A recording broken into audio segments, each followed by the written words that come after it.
ஜனநாயகத்துல எதை வேணா பேசலாம். அவங்களுக்கு தோன்றத அவங்க பேசுறாங்க. அந்த கருத்திலே எங்களுக்கு உடன்பாடு கிடையாது. அவங்களுக்கு பேசுற உரிமை இருக்கு, பேசுறாங்க.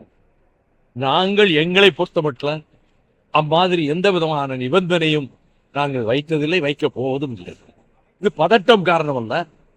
முக்கியமான ஏடு, அந்த ஏடு அலுவலகம் மதுரையிலே தாக்கப்பட்ட போது எந்த கட்சி தலைவர்களும் வராத காலகட்டத்தில் நான் என் சகோதரர்களோடு நள்ளிரவு நேரத்திலே சென்று உடைக்கப்பட்ட இடங்களையெல்லாம் பார்த்துவிட்டு 24 மணி நேரத்தில் மாசி வீதியிலே ஒரு பிரம்மாண்டமான ஆர்ப்பாட்டத்தை நாங்கள் நடத்தினோம். பத்திரிகை சுதந்திரத்தை காப்போம். அது மட்டுமல்ல, அந்த பத்திரிகையினுடைய ஆசிரியராக கிருஷ்ணமூர்த்தி அவர்கள், உலகத்திலேயே பழமையான நாகரீகம் எகிப்திலும் கிடையாது, அங்கே மெசபடோமியா என்ற அந்த பகுதியிலும் கிடையாது, கிரேக்கத்திலும் கிடையாது, தமிழ்நாட்டில்தான் இருந்தது என்று சேனல் 4 நிரூபித்து காட்டியிருக்கிறது. 12,000 ஆண்டுகளுக்கு முன்னாலே அழகழகான கட்டிடங்களை கொண்டதும் நேர்த்தியான தெருக்களை கொண்டதுமான காவிரி பூம்பட்டினம் கடலுக்குள் அமிழ்ந்து கிடக்கிறது என்று சேனல் 4 அதை ஒளிப்படமாக காட்டியதை ஒரு கட்டுரையாகவே எழுதினார். நான் சிறையில், வேலூர் சிறையில் இருந்தவாறு அதை பாராட்டி அறிக்கை கொடுத்தேன்.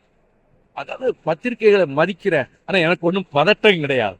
வாய்ப்போ பதறுகிறார், அதனால் தான் ஆட்சியிலே பங்கு வேண்டும் என்று நாங்கள் ஒன்றும் கேட்கவில்லை. உண்மையை சொன்னேன். நாங்க என்னைக்கே நானோ என் சகாக்களோ எங்க இயக்கத்தை சேர்ந்தவர்களோ எங்களுக்கு மந்திரி சபையில் இட வேண்டும் என்றோ அதிகாரத்தில் பங்கு வேண்டும் என்றோ யாரும் பேசியது கிடையாது என்ற யதார்த்த நிலையை நான் சுட்டி காட்டினேன். இதுக்கு பதட்டம் ஒன்றும் காரணம் அல்ல. நாங்கள் ஒரு நிலைப்பாடை எடுத்தோம், அந்த நிலைப்பாட்டை உறுதியாக இருக்கிறோம்.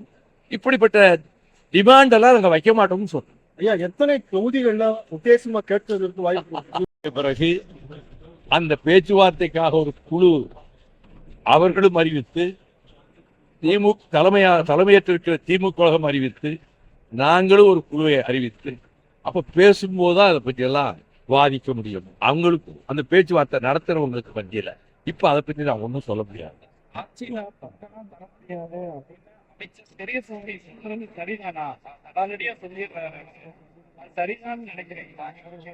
திமுக கழகத்தினுடைய தலைவர்கள், அமைச்சர்கள், அவர்களுக்கு எப்படி எதிர்கட்சிகள் கண்டமானைக்கு வசைபாடுவதோ, இங்க இருக்கிற கவர்னர் அதுக்கு எடுபிடி வேலை செய்வதோ, மத்தியஸ்கார ஏஜெண்டாக இருந்து கொண்டு தமிழ்நாட்டு மசோதாக்களை எல்லாம் நிராகரிக்கின்ற வகையிலே அதை நீண்ட காலத்துக்கு கிடப்பிலே போடுவதுமாக இருக்கிறதோ, இந்த சூழ்நிலையில் திமுக கழகத்தை சேர்ந்த அமைச்சர்கள் தங்களுக்கு என்ன தோன்றுகிறதோ அந்த கருத்துக்களை சொல்லுகிறார்கள்.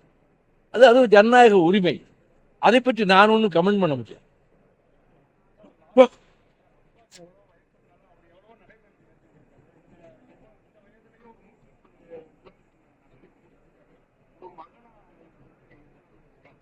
மொத்தம் 174 கிலோமீட்டர் நாங்க ஊருக்குள்ள எல்லாம் போயிட்டு வந்திருக்கோம். ஆமா, கக்கஞ்சி சிலையை பார்க்கறதுக்காக உள்ள போற மாதிரி ஒவ்வொரு ஊர்ல உள்ள போயிட்டு வந்திருக்கோம். மொத்தம் 174 172 கிலோமீட்டர் மொத்த நடைபயணம். அதனால கிலோமீட்டர் அளவு கொஞ்சம் குறைஞ்சி